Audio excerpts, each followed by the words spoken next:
내년에는 이제 좀 본격적인 중소형주 게임주들이 좀 각광을 받을 가능성이 좀 있어 보여요.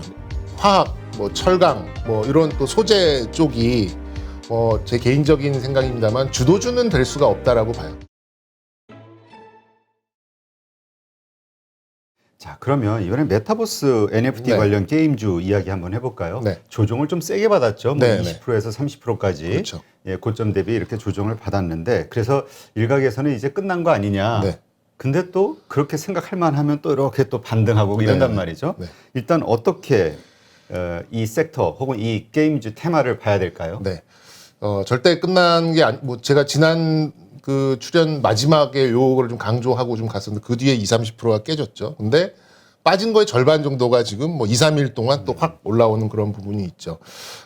일단 제가 보는 관점에서는 이 NFT 게임 또 뭐 P2E 메타버스 뭐 다 컨텐츠까지 뭐 같은 통속그러니까 좀 이상한데 하여튼 같은 군, 네. 이제 NFT 메타버스 관련 네, 게임이죠. 그쪽 군에 있어서는 불확실한 호재를 가지고 있고 확실한 악재를 가지고 있는 이제 종목군이 아닌가 좀 생각이 듭니다.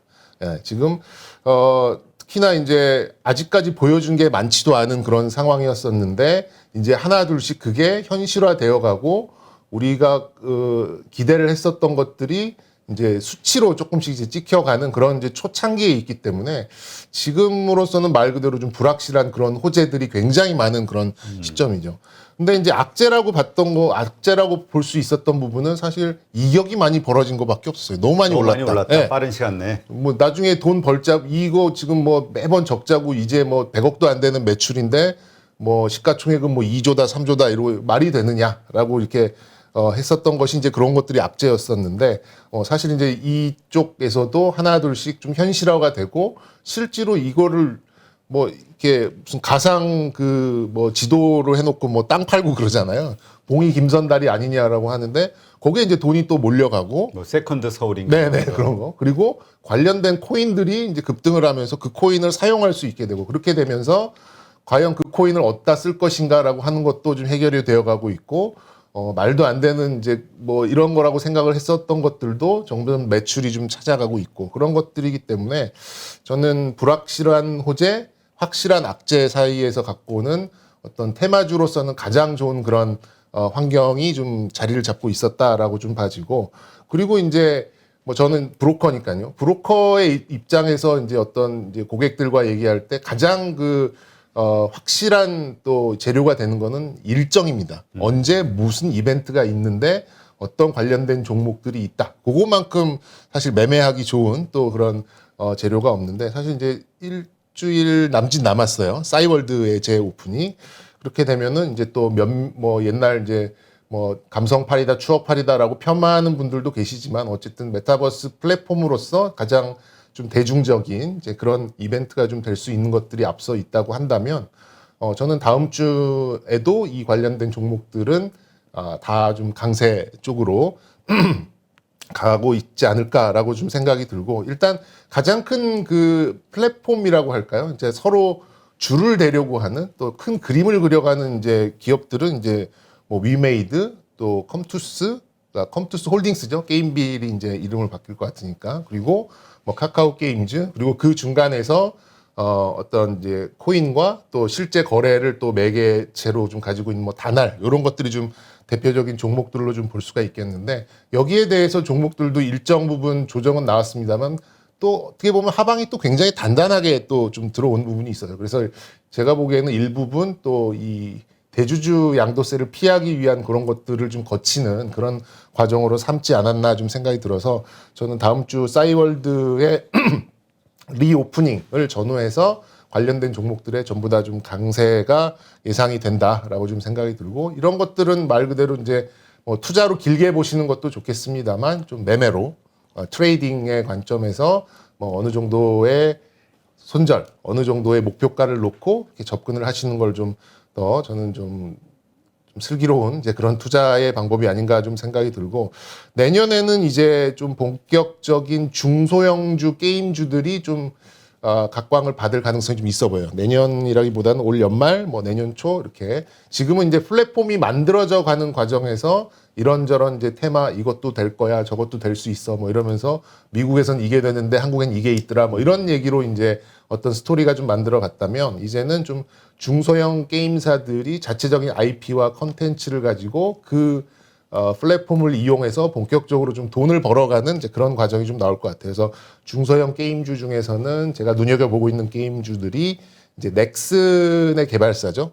넷게임즈라는 회사, 그리고 웹툰 IP도 많이 갖고 있고 이제 에오스라는 게임 IP를 가지고 있는 미스터 블루, 그리고 대표님도 아마 해보셨을 것 같은데 썬데이 토즈 애니팡 있잖아요. 아, 애니팡. 안 해보셨나요? 아니, 해봤어요. 해보셨죠. 근데 이 NFT가 이제 처음 그 태동했었던 그 베트남 게임도 그 게임도 사실 굉장히 단순한 그 캐릭터 퍼즐 게임이었어요. 그래서 이제 그걸로 이제 P2E, 그러니까 게임을 하면서 돈을 벌고 그거를 이제 토큰화하고 이런 것이 이제 이렇게 확장이 좀 되는 과정이었는데 사실 뭐 저의 관점으로 봤을 때는 그런 단순한 퍼즐 게임이 굉장히 뭔가를 하기가 쉽습니다. 미션을 달성하고 거기에 있어서 뭔가 리워드를 받고 그거를 이제 P2E의 개념으로 이제 뭐 코인이나 이런 걸 연동시켜서 뭔가 할 수 있는 그런 것들이 좀 많다 좀 생각이 좀 들어서 일단은 지금은 어떤 플랫폼들이 갖춰져 가고 미래의 청사진을 보여주고 향후의 계획을 말하면서 좀 테마가 형성되면서 강세가 나오는 장이라고 본다 그러면 내년부터는 직접적인 어떤 BM, 그러니까 비즈니스 모델을 들이대면서 갖고 있는 IP와 컨텐츠를 이용하는 어떤 중소형 게임사들이 조정도 많이 받았거든요. 뭐 물론 그렇죠. 미리 좀 오른 종목들도 있습니다만 정말 IP가 강하고 좀 강한 이 컨텐츠를 좀 보유하고 있고 또 이제 토큰화를 하기 쉬운 이런 회사들을 본다면 충분히 좀 이렇게 욕심을 좀 많이 낼 만한 수익률을 좀 노릴 수 있는 그런 부분도 있고요. 그리고 뭐 넷게임즈 같은 경우에는 뒤에 넥슨이라는 거대 공룡이 자리 잡고 있고 썬데이 토즈 같은 경우는 스마일 게이트라는 또 공룡이 뭐 상장사는 아닙니다만 모르실 분이 계셔서 게임이 이제 넥슨, NC, 넷마블 요 빅3 N이 있고 그다음에 스마일 게이트라는 회사가 이제 크로스파이어라는 게임이 대흥행을 하면서 한 1년에 한 4천억, 5천억 법니다. 근데 상장을 안 한 거죠. 예, 그래서 이제 그 회사가 대주주로 있는 이제 썬데이 토즈도 말씀드렸듯이 이제 애니팡이라는 그래도 나름의 글로벌 IP를 좀 보유하고 있고 그리고 미스터 블루도 말씀드렸듯이 이제 에오스라는 게임 IP 그리고 웹툰이라는 또 지적 재산권을 또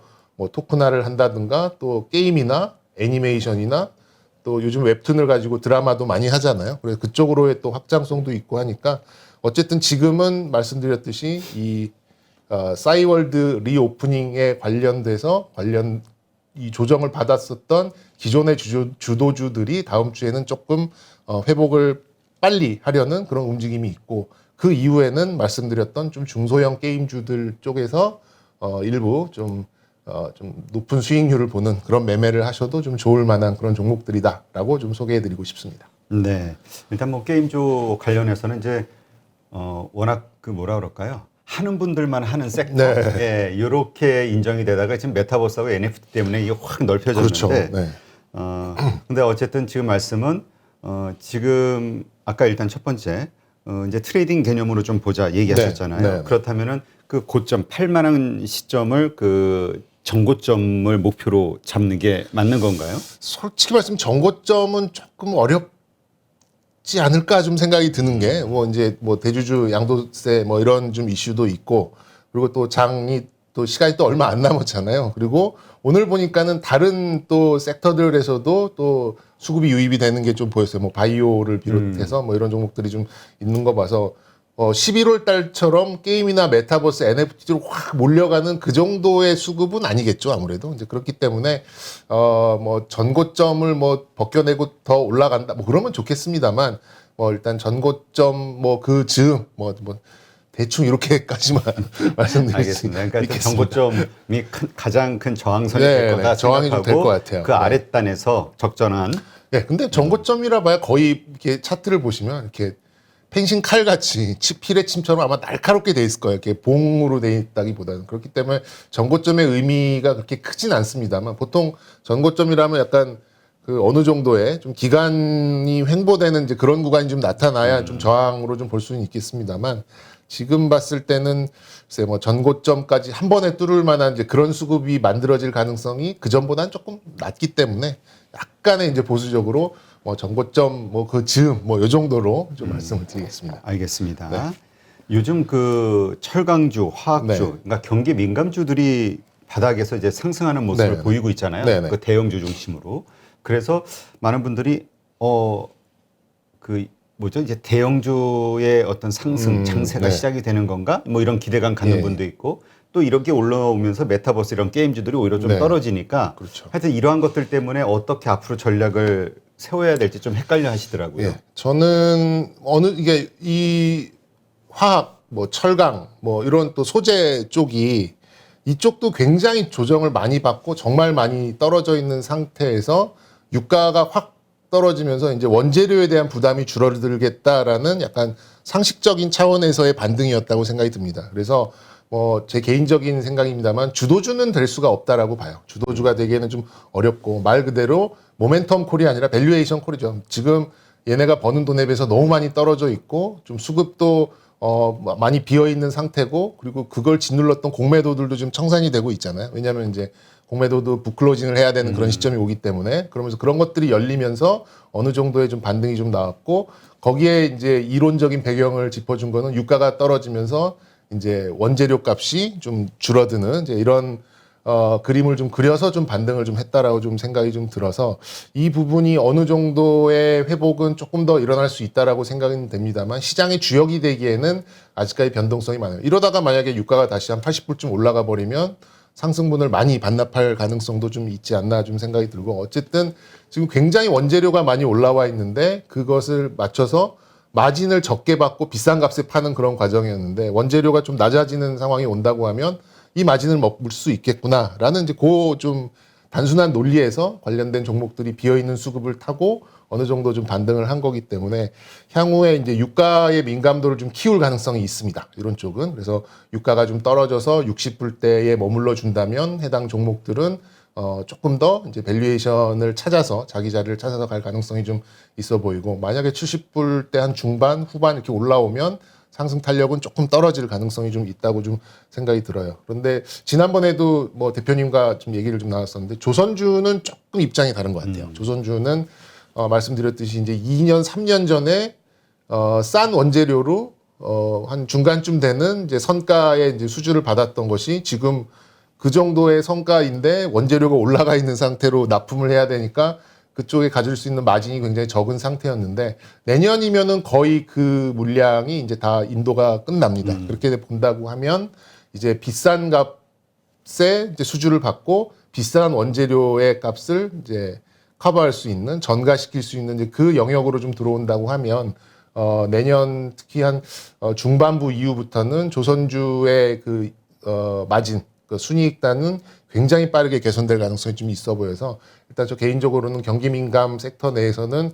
조선주를 매수하지 않으시더라도 한번 관심 종목 상단에 놓고 한번 보실 만한 그런 종목군이 아닌가 좀 생각이 들고 뭐 조선주도 뭐 여러 가지가 있습니다만 아직 교통 정리가 덜 끝났잖아요. 이제 그 중간 지주사가 있다 보니까 현대중공업 지주 아래 한국조선해양이 있고 현대중공업, 뭐 미포조선, 뭐 삼호중공업 또 뭐 대우조선해양 뭐 이런 걸 다 끼워 넣어야 되는 그런 상황이기 때문에 그래서 지금으로 트레이딩을 하고 또 지표로 삼기에는 현대미포조선과 현대중공업 정도를 놓고 매매를 하지 않으셔도 원재료의 변화에 따라서 또 이 수주량의 변화에 따라서 마진에 따라서 이 종목들의 주가가 어느 정도의 탄력을 가져가고 있구나라는 것을 경기 민감 종목들의 약간 지표로 이렇게 좀 참고를 하시는 정도로만 보셔도 저는 많은 걸 얻어갈 수 있는 그런 시그널이 되지 않을까 그렇게 좀 생각하고 있습니다. 네, 알겠습니다.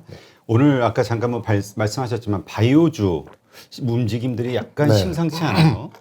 저도 요새 계속 이제 많은 분들이 바이오주가 이제 좀 내년도에 어떤 주도주가 되지 않을까 네. 기대감을 표명하는 분들이 있어서 그 신약 관련된 바이오주들을 한번 이렇게 모아놔봤거든요. 네. 한 30종목 가까이. 네, 네. 근데 이게 항상 파란불 아니 대부분이 파란불 아니면 그냥 뭐 아주 빨간불이라도 뭐 약간 이랬는데 어제 오늘 들어서부터는 좀 막 10% 다르죠. 이상짜리들이 확확 튀어 올라와요. 네, 다르죠.